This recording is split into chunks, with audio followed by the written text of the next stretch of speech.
ముఖ్యమంత్రి చంద్రబాబు గారు అలాగే మంత్రి నారా లోకేష్ ఇద్దరు కూడా దావోస్ పర్యటనలో మరొకసారి పెట్టుబడి వేటలో ఉన్నారు. ఇప్పటికే ప్రపంచం మొత్తం కూడా ముఖ్యంగా దేశంలోని అన్ని రాష్ట్రాలు కూడా ఆంధ్రప్రదేశ్ వైపు చూస్తున్నాయి. ఎందుకంటే భారతదేశానికి సెటన్ ఆఫ్ పీరియడ్లో వచ్చినటువంటి మొత్తం పెట్టుబడులలో 25% పెట్టుబడులు ఆంధ్రప్రదేశ్ కైవసం చేసుకుంది. మిగతా 75% పెట్టుబడులే మిగతా రాష్ట్రాలు. ట్విస్ట్ ఏంటంటే ఆంధ్రప్రదేశ్కు దరిదాపుల్లో మరొక రాష్ట్రం లేకపోవటం.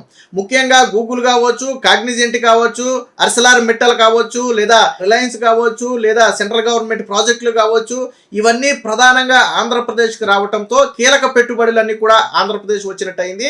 ముఖ్యంగా గూగుల్ సంస్థ వచ్చిన తర్వాత ఇతర సంస్థలన్నీ ఆంధ్రప్రదేశ్ వైపు చూస్తున్నాయి, అందులో నో డౌట్. ఇంతకు ముందు దావోస్ పర్యటనకి వెళ్ళినప్పుడు ఆంధ్రప్రదేశ్కి ఎటువంటి క్రెడిట్ ఉందో తెలియదు, కానీ ఇప్పుడు ఆంధ్రప్రదేశ్ దావోస్ పర్యటనలో పెట్టుబడుల కోసం వచ్చిందని తెలియగానే వీళ్ళు సంస్థల దగ్గరికి వెళ్ళడం కాదు, సంస్థలే ఆంధ్రప్రదేశ్ దగ్గరికి వస్తున్నాయి. ఎందుకంటే ఆంధ్రప్రదేశ్లో జరుగుతున్నటువంటి డెవలప్మెంట్ కావచ్చు, లేదా వస్తున్నటువంటి భారీ పరిశ్రమలు చూసిన తర్వాత మనం కూడా ఆంధ్రప్రదేశ్లో పెట్టుబడి పెట్టాలి, లేకపోతే పోటీ ప్రపంచంలో మనం వెనకబడిపోతామేమో, వేరొక సంస్థల క్రెడిట్ను కొట్టేస్తాయేమోనని చెప్పి ఆంధ్రప్రదేశ్ వైపు చూస్తున్నటువంటి పరిస్థితి. అంటే అలాంటి బ్రాండ్ ఇమేజ్ను క్రియేట్ చేసినటువంటి ఘనత చంద్రబాబు గారికి, నారా లోకేష్కి దక్కుతుంది. విమర్శలు చేసేవాళ్ళు చేయొచ్చు. నేను విమర్శలు చేసేవాళ్ళు ఏం అడుగుతానంటే, ఈరోజు ఆంధ్రప్రదేశ్ పెట్టుబడుల కోసం వెళ్తే ఆంధ్రప్రదేశ్కి వెళ్ళడం సగటు అట్టుంచి వాళ్ళే వచ్చి ఆంధ్రప్రదేశ్ని కలుస్తున్నారు కదా. మరి జగన్మోహన్ రెడ్డి హయాంలో ఎవరైనా సరే పెట్టుబడిదారులు వచ్చి మీ రాష్ట్రంలో పెట్టుబడి పెడతామన్నారా? పోనీ జగన్మోహన్ రెడ్డితో మేము 1-6 MOUలు కుదుర్చుకున్న వాళ్ళు ఎవరైనా సరే ఆ 5 ఏళ్ల కాలంలో కావచ్చు, లేదా ఈ 2 ఏళ్ల కాలంలో కావచ్చు వచ్చి పెట్టుబడులు పెట్టారా? ఎందుకు పెట్టలేదు? పైగా ఎందుకు ఉన్న పరిశ్రమలు దండం పెట్టి వెళ్ళిపోయాయి? సో ఎలాంటి పరిస్థితులు ఉన్నాయో మనం చూసాం. సో ఇప్పుడు ఆ పరిస్థితులు ఎందుకు లేవు అంటే దట్ ఈజ్ ఓన్లీ చంద్రబాబు గారి బ్రాండ్ ఇమేజ్, చంద్రబాబు గారి విజన్. గతంలో హైదరాబాద్కి చంద్రబాబు గారు చేసినటువంటి సేవలను గుర్తించినటువంటి సంస్థలు, ఎస్ చంద్రబాబు గారు లాంటి విజనరీ లీడర్ ఉన్నటువంటి రాష్ట్రంలో పెట్టుబడులు పెడితే భవిష్యత్తు మనకు ఉంటుంది అనే ఆశతో ఈరోజు రాష్ట్రంలో పెట్టుబడులు పెట్టడానికి వస్తున్నారు.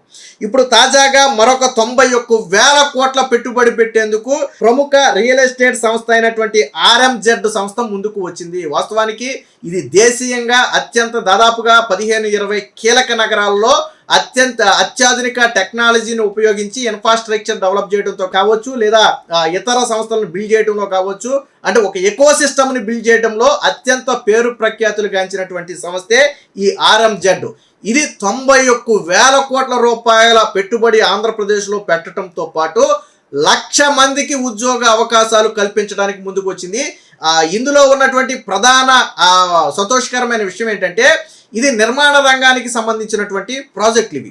సో కాబట్టి ఇందులో ఎక్కువ మందికి ఉపాధి కల్పించడానికి అవకాశం ఉంటుంది. డిజైనింగ్ పరంగా కావచ్చు, ఇన్ఫ్రాస్ట్రక్చర్ పరంగా కావచ్చు, ఎక్కువ మందికి ఉపాధి కల్పించడానికి ఎక్కువ అవకాశం ఉంటుంది. కాబట్టే 91,000 కోట్ల పెట్టుబడితో దాదాపుగా 1,00,000 మందికి ఆ ఉద్యోగ అవకాశాలు అయితే కల్పిస్తున్నారు. ప్రధానంగా విశాఖ, రాయలసీమలో డిజిటల్ ఇండస్ట్రియల్ అలాగే లాజిస్టిక్ పార్కుల ఏర్పాటు, దావోస్లో ఏపీ సర్కారు RMZ ప్రకటన, చంద్రబాబుతో కీలక భేటీ, అలాగే IBM చైర్మన్ అరవింద్ కృష్ణతో కూడా సమావేశం, క్వాంటమ్ ఇన్నోవేషన్ సెంటర్ ఏర్పాటుకు వినతి, ఫుడ్ ప్రాసెసింగ్ క్లస్టర్ ఏర్పాటుకు UAE ఓకే.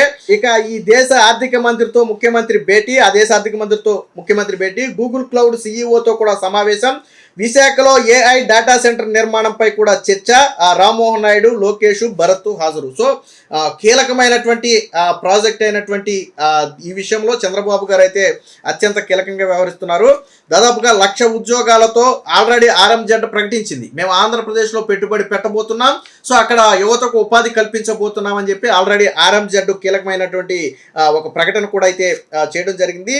అయితే ప్రధానంగా ఏంటి ఈ RMZ యొక్క ప్రాముఖ్యత ఏంటి అనేది మనం కనుక ఒకసారి పరిగణలో తీసుకుంటే, ఇది ప్రధానంగా రియల్ ఎస్టేట్ అండ్ ఇన్ఫ్రాస్ట్రక్చర్ డెవలప్మెంట్కి సంబంధించినటువంటి సంస్థ. అంటే IT పార్కులు కావచ్చు, కమర్షియల్ ఆఫీసు స్పేసులు కావచ్చు, లేదా మిక్స్డ్ యూజ్ డెవలప్మెంట్ రంగాలలో అత్యంత నైపుణ్యం కలిగినటువంటి సంస్థ. దీని ప్రత్యేకత ఏంటంటే నేను ఇందాకే చెప్పా, సో భారీగా ఉద్యోగాలు కల్పించే సంస్థలలో ఈ RMZ సంస్థ కూడా ఒకటి. ఎందుకు కల్పిస్తారంటే నేను ఇందాకే చెప్పా, లైక్ రియల్ ఎస్టేట్ సంస్థ లాంటిది నిర్మాణ రంగంలో కీలక పాత్ర ఉంది కాబట్టి ఎక్కువ మందికి ఉపాధి కల్పిస్తుంది. సో నిర్మాణం, సెక్యూరిటీ, మెయింటెనెన్స్, IT సర్వీసెస్ రంగాలలో పరోక్ష ఉపాధి కూడా దీని ద్వారా అందుతుంది. ఇక గూగుల్, మైక్రోసాఫ్ట్, అమెజాన్ వంటి సంస్థలు కూడా ఈ RMZ క్యాంపస్లో ఉన్నాయి. అంటే గూగుల్, మైక్రోసాఫ్ట్, అమెజాన్ అంటే ఎంత పెద్ద సంస్థలో మనందరికీ తెలుసు. ఈ సంస్థలు కూడా RMZ క్యాంపస్లోనే ఉన్నాయి. అంటే ఈ సంస్థలు RMZ ద్వారానే వారి ఇన్ఫ్రాస్ట్రక్చర్ను డెవలప్ చేయించుకుంటున్నాయి.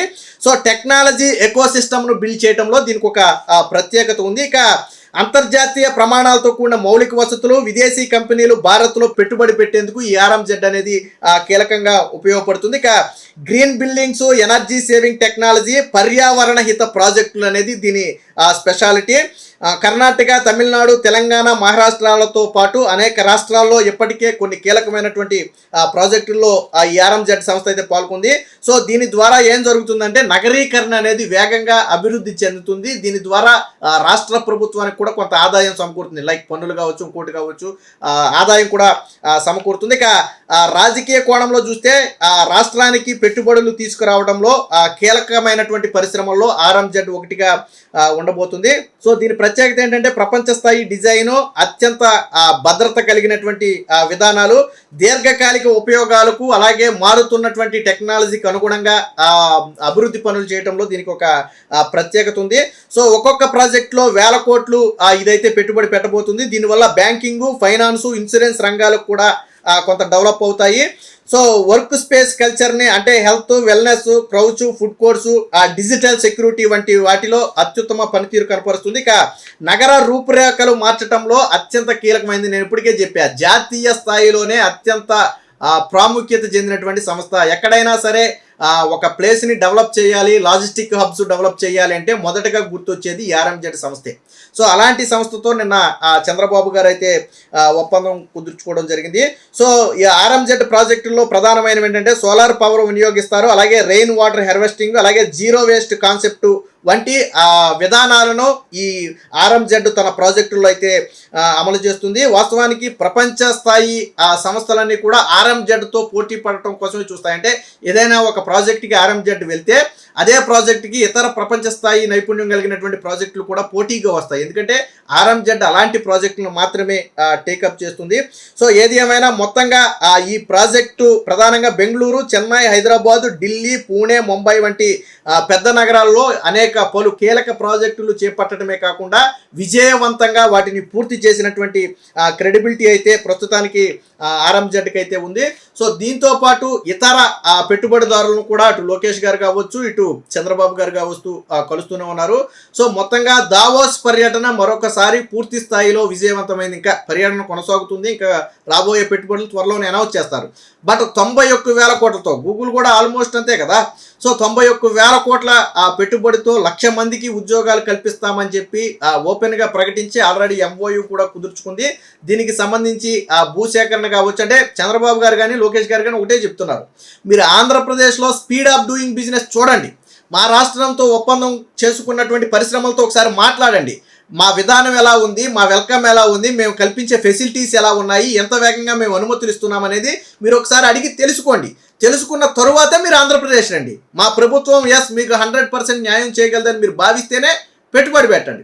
దానికోసం మా రాష్ట్రానికి వచ్చినటువంటి పెట్టుబడులను ఒకసారి మీరు చూడండి. దేశంలోనే అత్యధిక పెట్టుబడులు దాదాపుగా 25% పెట్టుబడులు ఆంధ్రప్రదేశ్ వచ్చాయి అంటే అది ఆంధ్రప్రదేశ్ యొక్క గొప్పతనం. పైగా సువిశాలమైనటువంటి దాదాపు 1054 కిలోమీటర్ల తీరరేఖ ఉంది. సో ఇది అదనపు బెనిఫిట్. ఎందుకంటే ఇక్కడ నుంచి అంతర్జాతీయ కనెక్టివిటీ కూడా ఆంధ్రప్రదేశ్కు ఉంది. ఇతర రాష్ట్రాలకు లేని ఫెసిలిటీ మన రాష్ట్రాలకు ఉన్నటువంటి ఫెసిలిటీ ఏంటంటే అంతర్జాతీయ కనెక్టివిటీ. విశాఖ పోర్టు నుంచి ప్రపంచంలో ఎక్కడికైనా వెళ్ళొచ్చు. ఇప్పుడు రేపు గూగుల్ డేటా సెంటర్ నుంచి ఇతర దేశాలకు వెళ్ళిపోతున్నారు. అలాగే గ్రీన్ అమోనియా ఉంది, జర్మనీ, జపాన్ లాంటి దేశాలకు ఎగుమతి చేస్తామని ఆల్రెడీ చెప్తున్నారు వాళ్ళు. సో అంతర్జాతీయ కనెక్టివిటీ ఉన్నటువంటి రాష్ట్రంగా ఆంధ్రప్రదేశ్ అయితే ఉంది. కాబట్టి ఇవన్నీ కూడా మీకు ఉపయోగపడే అంశం అని చెప్పి చంద్రబాబు గారు అయితే చెప్తున్నారు. ఏది ఏమైనా మొత్తంగా దావోస్ పర్యటనలో మరొకసారి లోకేష్ గారు కావచ్చు, చంద్రబాబు గారు కావచ్చు ఆంధ్రప్రదేశ్ పేరు ప్రఖ్యాతులను మరొకసారి ఇనుమడింపజేశారనడంలో ఎటువంటి సందేహం లేదు.